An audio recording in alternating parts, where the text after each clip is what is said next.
藝人周永恒喺3月24號涉嫌於天水圍行人路非法踩風火輪被捕。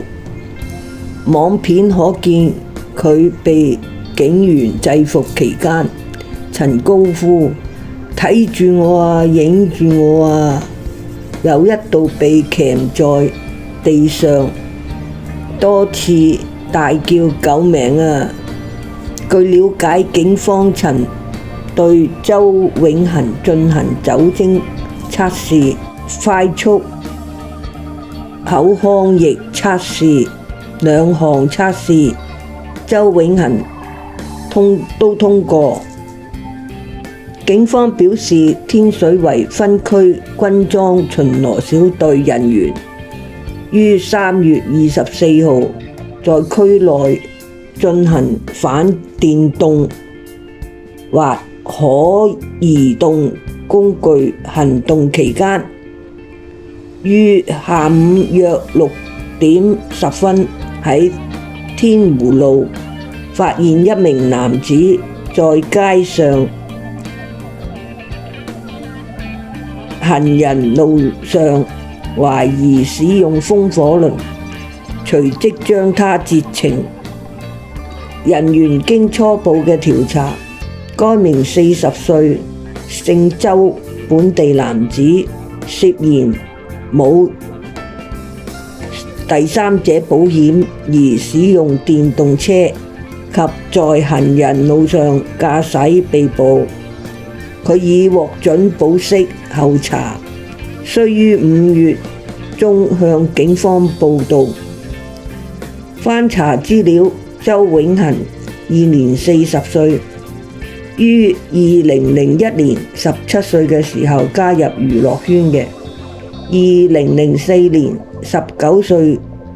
就涉嫌藏毒，被判18個月感化令。同年疑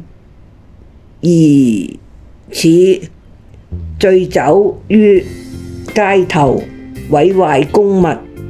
被警方調查。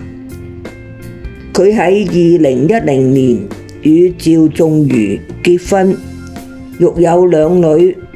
為其後，周永恒亦因涉及婚外情同埋家暴，趙仲瑜於2017年與他離婚。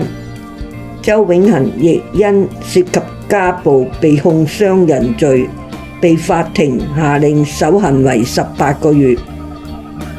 2018年，他與內地嘅女友再次結婚，叫做陳薇，兩人育有1個仔。2023年，夫婦而曾經爭執，女方報警稱被恐嚇，周永恒被捕及被控抗拒警務人員、襲擊警務人員及刑事恐嚇罪。其妻亦表示正式申請離婚。根據法例，任何人在道路、行人路及單車徑上使用未經登記及領牌嘅電動可移動工具，可能違反香港法例第374章道路交通條例及其他相關嘅法例，一經定罪，最高刑罰為監禁1年。周永恒近年不時於天水圍區做外賣員，落力送外賣，自力更生。有指他不時以風火輪代步。周永恒係2001年出道嘅歌手，但形象欠佳，過往曾經因為藏毒、傷人、家暴、刑事恐嚇、襲擊警員而被起訴或者係判監。除咗家暴，近期嘅一次呢，就係第2任嘅妻子陳薇爭執後被警員帶走協助調查，警員多次警告佢仍拒絕，打指模，更向警員吐口水，表現不合作嘅態度。最終法庭判佢一項